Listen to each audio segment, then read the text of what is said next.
Okay, so got another request. So this is another insanely clean.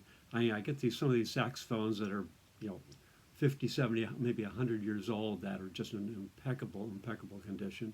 So big, huge Martin fan. I just started counting. I think I have like 8 altos and a couple tenors.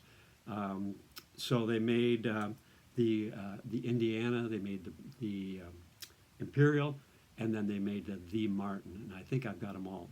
I know I have them all in the alto series.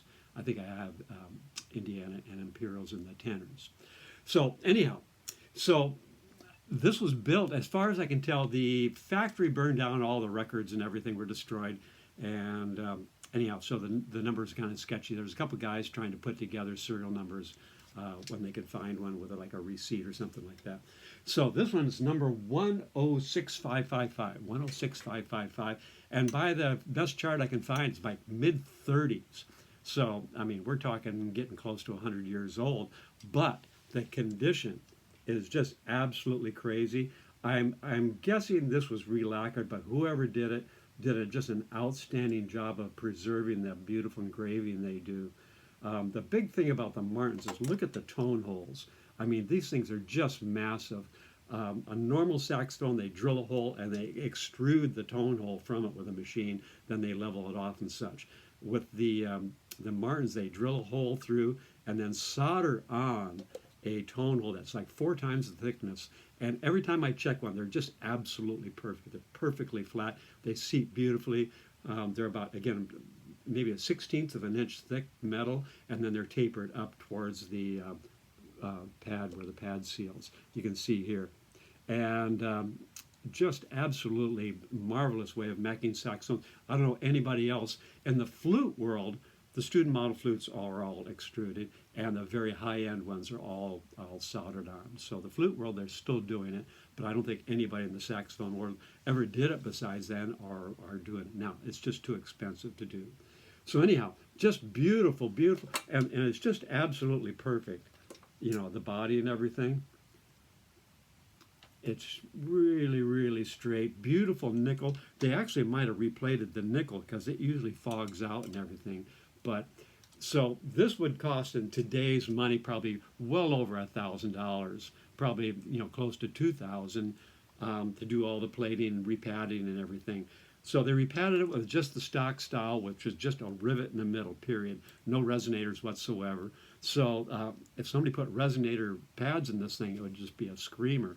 Right now it's kind of mellow yellow, and I kind of use like a Meyer 5M, which is a little bit on the bright side, but and it's got beautiful mother of pearl, just a button here, button there. The palm keys are really cool. Instead of being out from the angle, they're all tapered out, so they're all exactly in the same plane, and they just seal like crazy. Neck's never been damaged. You can see usually where there's been beaten on or pulled down or something. Very nice brace underneath it. Got the original case. I can tell by the green inside, and you can see where the little Martin insignia was. Still got the original end plug, which usually gets lost. Any of the goodies in here. No, that's pretty much it.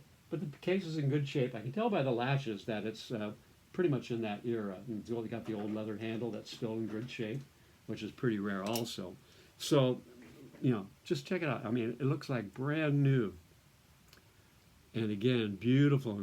It's very, very sharp engraving for a relacquer. So they really didn't buff it at all. And I had it marked as an Imperial, but it's actually a Handcraft / Imperial. I have no idea what the difference between the two model names are. But anyhow, one of the best well-made saxophones in the world. The tenor, the D. Martin tenor and altos are very, very popular. And this is like the old model, didn't have as much engraving and stuff. And the D. Martin has a little screw in front instead of on the side. Not that big a deal, but probably, I'm guessing, the same body. But anyhow.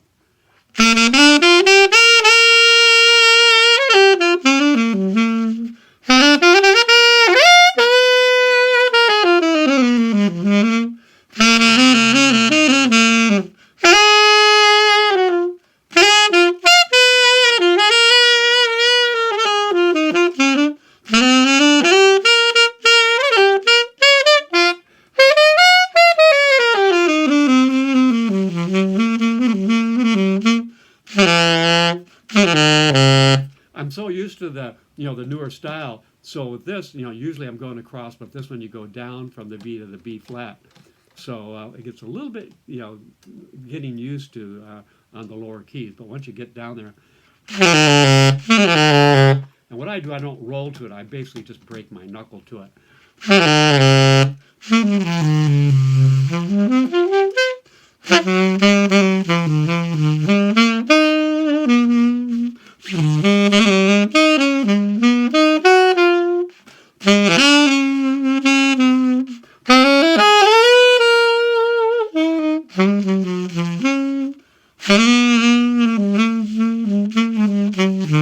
So in the 70s, if you took your saxophone for an overhaul, it was almost automatic that they relacquered it because they wanted to come back a little nice and pretty, all new pads. So, I mean, the corks look really fresh. They're nice and shiny. The felts are nice and clear.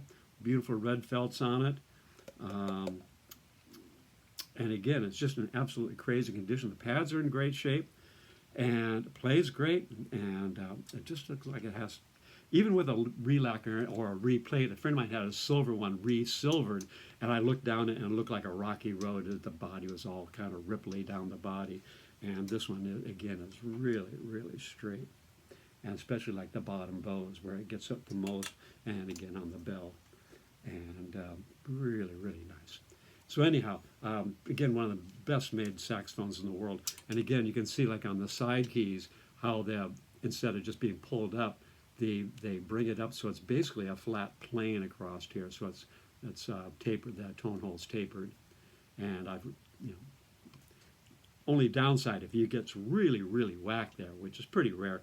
I've seen them pop off, and then I had a berry. They smashed the bell into the body and kind of destroyed a couple of them, so I had to get the body back and then put the tone hole back on, but it came out pretty good.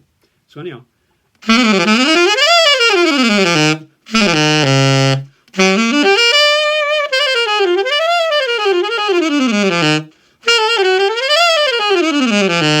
But it just plays marvelous. Again, the only thing I'd have to get used to is the palm keys don't stick out as far. I'd probably put risers on them, but that's just the way they did them back then. So, okay, we'll play a little quick tune, and 1, 2, 1, 2, 3, 4.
So anyhow, here we go. So beautiful, beautiful Martin Handcraft Imperial. And you can see, look at the pads. I mean, the pads just have a beautiful color to them. And you can probably see better on the bell keys. Yeah, yeah. And the only thing I wish is what they put resonators. I have a customer that actually cut out plastic circles, like little poker chips, and actually glued them to these pads and turned it into a resonator saxophone. It's kind of a cool idea. But anyhow, I don't know if you'd want to do it on this beautiful vintage saxophone. But again, check out the engraving. It's just really, really astonishing that they could do that. And again, I'm just assuming it is a real lacquer because it's just too pretty. So there it is. You can check it on the page Steve Gray Saxes, STVEGRAY, Saxes plural.com. I'm dragging down, I must have 8 of these, and I'm dragging them down one at a time. Going to go through them and put them up for sale. I just can't keep all these saxophones. Everything that's selling right now is just all Yamahas, Yanagasawas to all the kids. They just don't appreciate this old stuff, and they want all the hot rod Japanese stuff. It's like, I drove a 55, 56 Chevy for most of my life, and they're all driving BMWs and Miatas and all that kind of crap. So anyhow, there it is. Beautiful, beautiful Martin Imperial Handcrafted. And Handcraft is a good title for it because it's just beautiful. Anyhow, SteveGraySaxes.com. Check it out. And all the other crazy, crazy stuff.